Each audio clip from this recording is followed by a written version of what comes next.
नित्यं निवेदयामि चतुष्कोटिमण्डलं च कृत्वाय तदुपरिनैवेद्यपात्राणि निधाय गायत्रीमन्त्राणि पात्राणि सम्प्रोक्षयेत सत्तं स्वर्तेन परिकिञ्चयामि अथ निवेदं निवेदयामि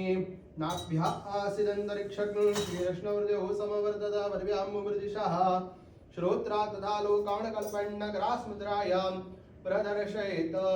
ॐ प्राणाय स्वाहा ॐ अपानाय स्वाहा ॐ व्यानाय स्वाहा ॐ उदानाय स्वाहा ॐ समानाय स्वाहा ब्रह्मणे नमः मध्ये पानीं समर्पयामि पुनर्निवेदं निवेदयामि ॐ प्राणाय स्वाहा ॐ अपानाय स्वाहा ॐ व्यानाय स्वाहा